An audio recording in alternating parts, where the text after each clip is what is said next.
Welcome to Love Machine. Hi, Ray here. I'm glad you could join me for this quick look at Apple's latest announcements unveiled at yesterday's March 8th event. I don't know about you, but I had yesterday's event on my calendar. And let's cut to the chase. They announced new Apple TV features, new phones, new colors for the iPhone 13, and a budget iPhone SE, a new iPad Air. Did I miss anything? Because my attention was totally in anticipation of something else. I was wanting to fast forward the live event to something that had been rumored in the days leading up to it. And the leaks were right on the money. The Mac Studio. Wow. This is exactly what I've been waiting for. I'm the target market. The computer itself comes in a sort of super mini enclosure, 7 by 7 inches square, and most of the top 3.7 inch height taken up with the cooling system, which Apple says is whisper quiet. A lot quieter, I hope, than my existing MacBook. I guess though these chips don't draw the equivalent power of their predecessors, they nonetheless require significant cooling under pressure. Those of you who've been the audience for my videos for the last year will be aware that I've ordered, and I'm still awaiting delivery of my Nikon Z9, a 45 megapixel mirrorless hybrid camera that also shoots 8K ultra-high definition video. As I've mentioned in most of my videos on the Z9, anyone buying the camera will need to consider both storage for the big files that the camera will produce, stills and video, as well as computing power to edit those files. In my case, I have a 10-year-old iMac and a 2020 Intel MacBook Pro that I bought just a month before the Silicon Macs debuted, the summer before last. So I've been using the MacBook as my main studio computer since then. And though it can handle the jobs I throw at it, it's not without a lot of huffing and puffing. I have to use proxy media for most video projects, and rendering is really slow. First, I was waiting for a new pro-level iMac. Then, with the release of the M1 Mac Minis and good reviews, I began to have second thoughts, especially as I have a decent studio monitor in the 27-inch BenQ SW271. So you see where I'm going, I hope. I was hoping for a more powerful Mac Mini, but I didn't anticipate this. There have been lots of rumors, but it wasn't until, as I say, a day or two before the event that leaks around this new sort of super mini began to circulate. There were also rumors of a new chip, the M2 people were calling it.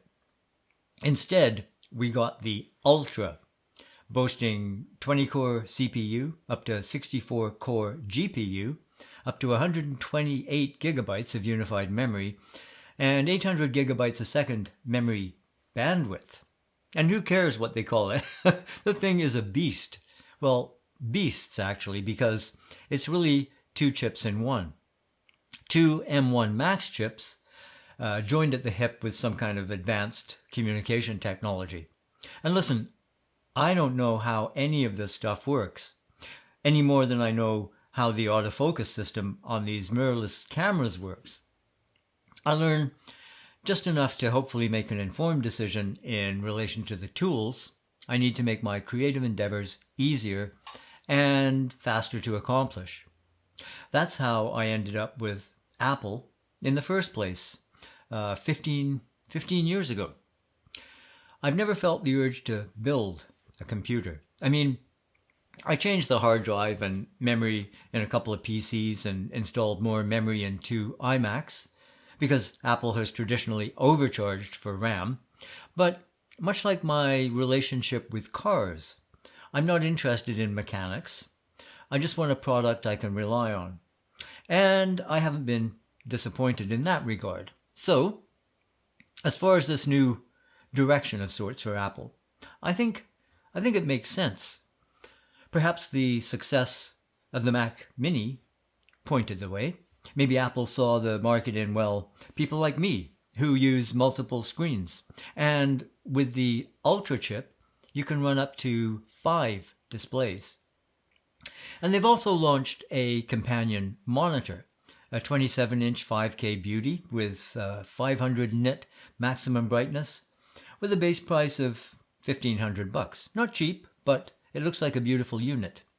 Now, I won't delve into all the technical details here. Every tech channel on YouTube had their reviews out hours after the event in Cupertino. And as I say, I'm not a computer geek. But the specs that caught my eye are the amazing claims for video editing, for instance. The Ultra chip can play back 18 streams of 8K ProRes 422 video. 18 streams. I'm pretty sure I'm never going to put that to the test, but I don't know, maybe.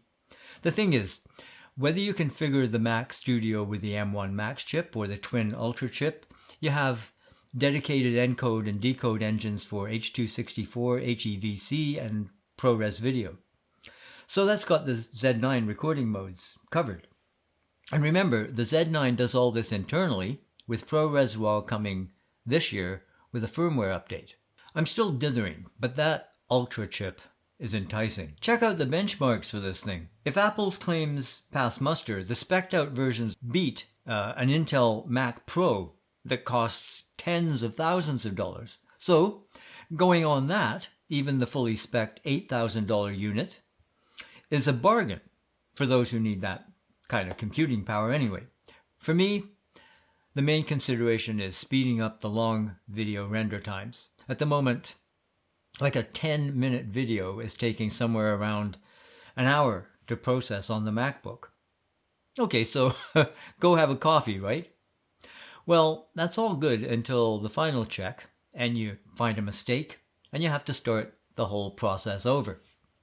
So that's the biggest consideration, as I say, but playing without dropped frames, even on effects-heavy timelines, maybe not having to use proxy media, anything that speeds up work in the studio helps me produce more content and reduces stress on schedule.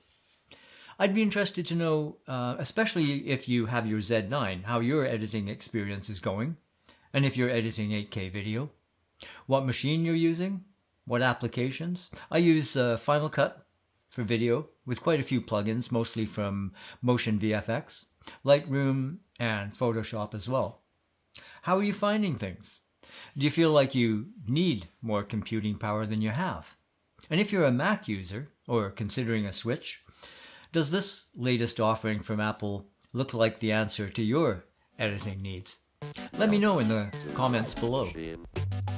In the meantime, take care of yourselves. Cheers. We'll see you later.